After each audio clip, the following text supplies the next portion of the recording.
Hear me out. I'm not a creep or an incel or a Me Too type of guy, so don't judge me or anything before you hear everything I'm about to tell you. I met this girl at a bar. She was a little quiet. When I first saw her, she was sitting alone in the corner. I had maybe drunk a little too much, and if I were sober, maybe I would have noticed the weird smell she had, or the vacant look in her eyes, but I didn't. I asked if she needed a ride home, or if there was someone she wanted me to call, but she didn't say anything. I know how this sounds, but honest, I had the best intentions. I asked if she wanted some water or coffee. Did she have any friends with her? Nothing. Nada. Zilch. She doesn't say anything. I know if it were me, someone found me in this bad of shape, I want them to take care of me, so that's what I did. I got an Uber because I was in no shape to drive and helped her walk out of the bar. Man, was she messed up. She had this weird two-step stagger when she moved, like a little lean to one side, but she was still really pretty. The Uber guy was on the fence about letting us in the car. He said she needed a doctor. He asked if she would get blood on his car and pointed at the gash on her leg. I touched it, and it seemed like it had dried. I told him she must have fallen or something. We were both pretty smashed, and getting home was for the best. He definitely didn't want us in the car, but maybe he felt sorry for how drunk I was. I mean, I could barely walk because I was so drunk. Otherwise, I'd definitely not take someone home like this. I went to Catholic school, for God's sake. Anyway, she didn't have a purse or an ID or a phone or anything. I swear I asked like several times where she lived, and she never said anything. I didn't know what to do. I was stuck with this girl who was a mess, and I was definitely super drunk and not sure what to do. So I decided to take her to my house, but not in a Harvey Weinstein way, like in a normal way. I had the best intentions. We got to my house and I double-checked that she was okay with going in. I said I would be glad to have an Uber take her somewhere else. I'm pretty sure the driver heard this. You can ask him. She didn't say anything other than this little growl and hiss sound, so I figured maybe she was hungry. I took her inside, in a definitely platonic, with no bad intention kind of way, and sat her on the sofa. I told her I'd get her something to eat. I asked what she liked, but she didn't say. I'm pretty sure she felt more comfortable here than at the bar. I was confident I was doing the right thing.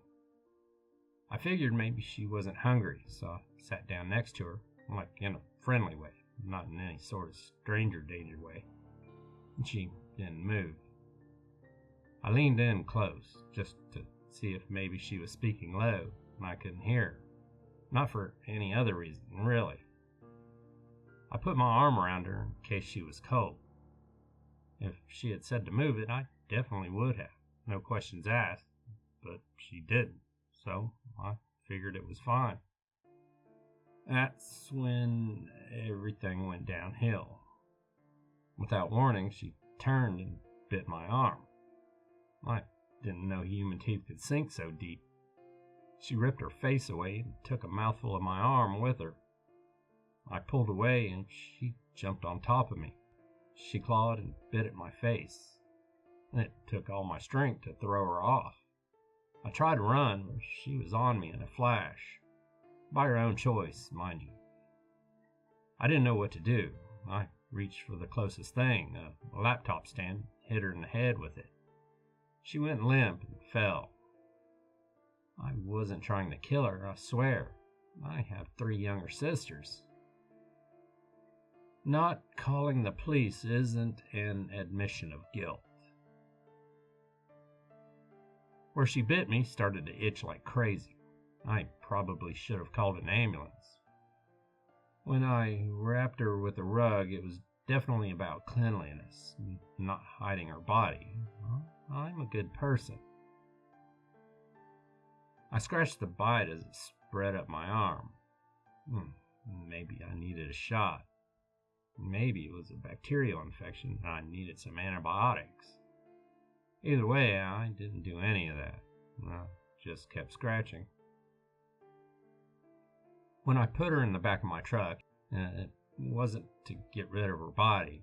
I mean, who would want to see their loved one in such a state? I wore a jacket so that the bite wouldn't bleed everywhere, not to hide evidence. When the jacket sleeve became crusty with blood, I should have probably gotten a skin graft. I should have gotten my arm amputated, but I didn't, and I kept scratching. I scratched until my arm was numb, and I couldn't even feel it. I knew it itched, though. I could pull back the sleeve and look down at the purple and green skin and layers of orange pus and knew it was itchy. The way the skin peeled back and the crusty way it tried to scab, I knew it was itchy, even if I couldn't feel it anymore. It was a lot harder to drive with one hand, but I really couldn't feel this infected, crusty limb attached to my shoulder. I should have probably gone to the hospital. I'm not saying my story might have sounded suspicious to a nurse or a doctor, or even to a cop, because that's definitely not why I drove to a swamp. When I took her body out of my truck, the itch started to creep up my neck. That itchy, scratchy tingle. And I could feel it going from my cheek. I rubbed my face on the collar of my stinky, crusty jacket to make it go away. Maybe some vitamins would have done the trick, or an essential oil. I hear high alkaline water is a lifesaver. It was probably too late for that anyway. I don't believe zombies are real, but if I did, I think this is what it would be like to be bitten by one. I didn't unroll the rug to dump her body into the water because I thought alligators would eat her. Sometimes you can't explain your actions. Maybe this bite on my arm was messing with my mind. I did feel feverish. I'm a great guy. This is out of character for me. When the itch spread to my eye and it got hard to drive home, I should have gone to an eye doctor to see what this infection was. I tried blinking it out, but it kept itching. This is definitely not a confession. I don't think I dumped her body in a malicious way. Even if it feels good at the time, never scratch your eye with a set of car keys. If I wasn't so lazy, I could have gotten some eye drops, or a hot compress would have helped, but I didn't do any of that. I kept on keeping on. It's not like I'm afraid to look at my face in the mirror because I'm worried my flesh is rotting off. I mean, zombies are make-believe. My scalp is drying out. My hand comes back with clumps of hair after I try to make the itching stop. I think I'm dying, but not in a living dead way. I'm starting to smell like that girl. I don't know what this infection is, but it's getting worse. I should post this in a medical sub or a telemed. I should email my doctor, but I'm not. I'm sharing it with you instead. This post isn't any kind of admittance of guilt or trying to clear my conscience because I didn't do anything wrong. But the more I think about that girl, the more I realize that maybe something was wrong with her. And whatever it was is happening to me.